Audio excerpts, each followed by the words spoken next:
Galera! Muita gente vê, mas finge que não repara. Sabe aquele senhor mais velho, tipo 60 anos ou mais, andando de mãos dadas com uma novinha? Parece uma cena comum em lugares como Pattaya, na Tailândia. E a pergunta que vem à cabeça é: o que está rolando ali? Amor ou interesse?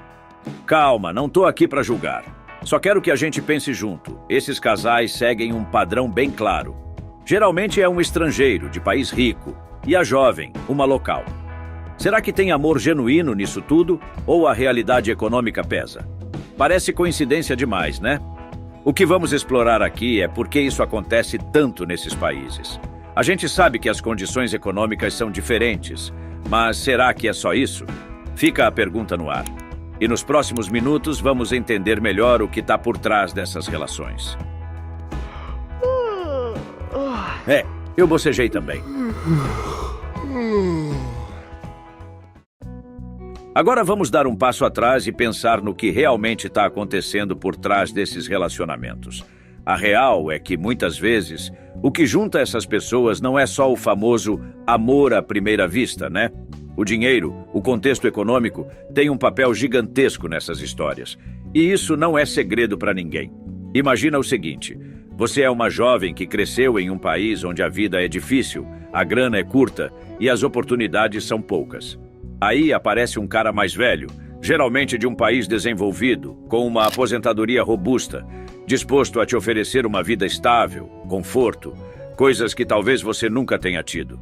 E, sinceramente, quem não pensaria duas vezes, né? Parece quase uma solução mágica.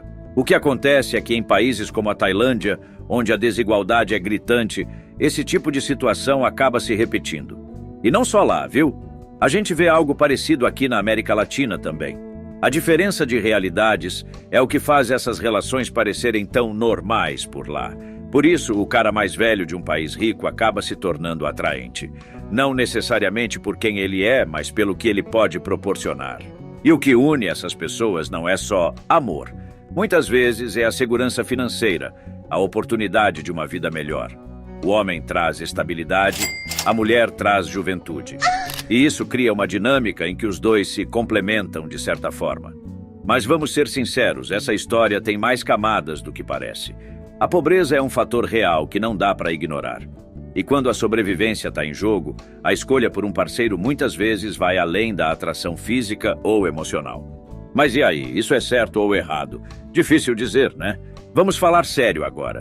Esses relacionamentos entre homens mais velhos e mulheres bem mais jovens, como a gente já começou a discutir, levantam uma questão importante. É amor ou interesse? E olha, não estou dizendo que é impossível existir amor de verdade em uma relação assim, mas quando a gente vê isso acontecendo o tempo todo, em cenários tão específicos, fica difícil não pensar que o interesse financeiro tem um papel crucial. Pensa comigo. É claro que uma jovem pode se apaixonar por um homem mais velho, alguém que traz segurança, maturidade, experiência de vida. Mas será que sempre é isso? Ou será que muitas vezes é o bolso cheio dele que pesa mais na balança? Em muitos casos, essas relações seguem um padrão tão parecido que é quase como se fosse uma fórmula. Ele tem dinheiro e estabilidade e ela traz juventude e beleza. E olha só, isso acontece no mundo inteiro, não só na Tailândia. Só que lá, como já dissemos, a coisa é bem visível, quase sem disfarce. E é aí que surge a pergunta: até que ponto isso é um relacionamento de verdade? Será que não é mais uma troca, onde uma parte oferece estabilidade e a outra oferece a juventude e companhia? Claro, existem exceções. Tem sim casais que se amam de verdade com grande diferença de idade.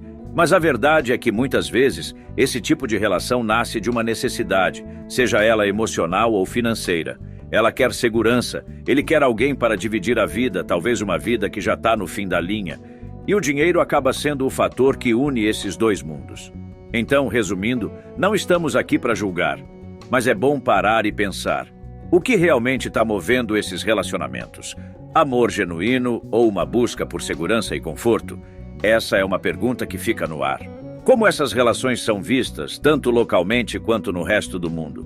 Porque, gente, uma coisa é o que a gente acha olhando de fora, e outra bem diferente é o que quem vive isso pensa. Na Tailândia, por exemplo, esses relacionamentos são, de certa forma, aceitos pela sociedade. Não é que as pessoas estejam aplaudindo de pé, mas é algo tão comum que ninguém se choca tanto. É quase parte da realidade local. Muitos tailandeses enxergam isso como uma espécie de negócio da vida. A mulher ganha estabilidade, o homem ganha companhia.